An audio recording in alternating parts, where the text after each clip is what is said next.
The shadow of peace, a delicate dance of diplomacy in Jeddah. The sun beat down on Jeddah, casting long shadows across the opulent meeting rooms where a pivotal chapter in the devastating conflict in Ukraine was unfolding. High-stakes negotiations, a delicate dance between hope and apprehension, were underway. U.S. officials, radiating cautious optimism, spoke of real progress towards a ceasefire, a glimmer of light in the otherwise bleak landscape of war. Yet, a stark counterpoint emerged from Moscow, a sobering warning of the difficult negotiations that lay ahead. This inherent dichotomy, the chasm between hopeful pronouncements and the grim reality of entrenched positions, underscored the complex challenge at hand. The Saudi Arabian setting, a neutral ground far from the ravaged battlefields of Ukraine, provided a unique backdrop for this latest round of talks. The air crackled with unspoken tension, the weight of countless lives lost hanging heavy in the gilded rooms. The discussions, a marathon of diplomacy, marked a critical juncture in the conflict, the potential for a breakthrough palpable, yet the road ahead fraught with obstacles.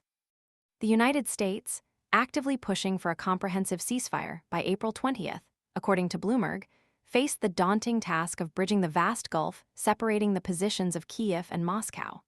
Sources close to the negotiations acknowledged that this ambitious timeline might prove overly optimistic, given the deeply entrenched disagreements and the entrenched positions of both sides.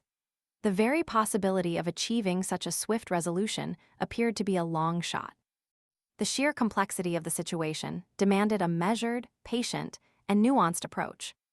Adding a layer of complexity to the proceedings was the looming presence of the upcoming U.S.-Russia meeting scheduled for Monday.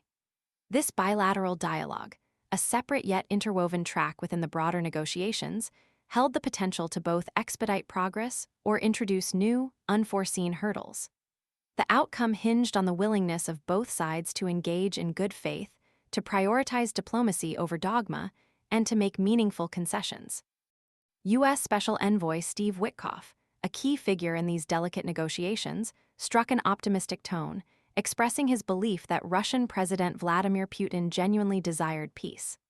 "I feel that he wants peace," Witkoff stated in an interview with Fox News, a sentiment that, while cautiously hopeful, requires further substantiation.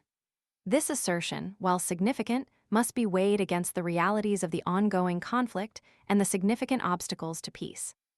The White House National Security Advisor, Mike Waltz, further elaborated on the U.S. approach, emphasizing the importance of confidence-building measures. These measures included addressing the sensitive issue of Ukrainian children forcibly transferred to Russia, a stark reminder of the human cost of war and the ethical complexities involved. The resolution of this matter serves as a critical litmus test for the sincerity of Moscow's commitment to peace. Witkoff's assertion that Kyiv had agreed to hold elections, however, lacked specific details and supporting evidence. The logistical and legal complexities involved are immense. Ukraine's constitution prohibits elections during martial law, a practical impediment to immediate implementation. Furthermore, the ongoing conflict, with its potential for air raids and attacks on polling stations, casts a long shadow over the feasibility of any such elections. The Russian occupation of certain regions further compounds this challenge. Witkoff's comments regarding the four regions, Donbas, Crimea, Luhansk, and Donetsk, and Zaporizhzhia and Kherson, while aiming to clarify the key points of contention, revealed a slight stumble in his terminology. His apparent confusion between Crimea and one of the other occupied eastern territories highlighted the intricacy and sensitivity of the geographic and political complexities at the heart of this conflict. These nuances underscore the importance of precise communication and the potential for misinterpretations to derail progress. President Zelenskyy's unwavering stance, rejecting the legitimacy of any occupied territories, areas where Russia staged sham referendums in 2022 to justify its illegal annexation, presents a significant hurdle to any peace agreement. The sham referendums, widely condemned by the international community, including the OSCE, Organization for Security and Cooperation in Europe, were deemed to have fallen far short of international standards, conducted in areas where much of the population had fled and therefore lacked legitimacy. The assertion that Russian-speaking areas inherently favor Russian rule remains unsupported by credible evidence. Witkoff also shared a remarkable anecdote, recounting Putin's reaction to a failed assassination attempt against a former U.S. president.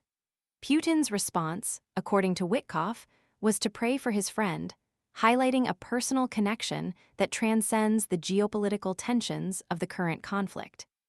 This personal detail, while seemingly unrelated to the current negotiations, may offer a subtle glimpse into Putin's mindset and underscores the complexities of the relationships involved in this global conflict.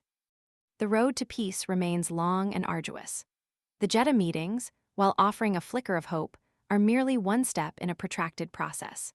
The ultimate success hinges on the willingness of all parties to engage in good faith, to prioritize diplomacy over aggression, and to recognize that a lasting peace requires not only a cessation of hostilities, but also a comprehensive resolution of the underlying issues that fueled this devastating conflict.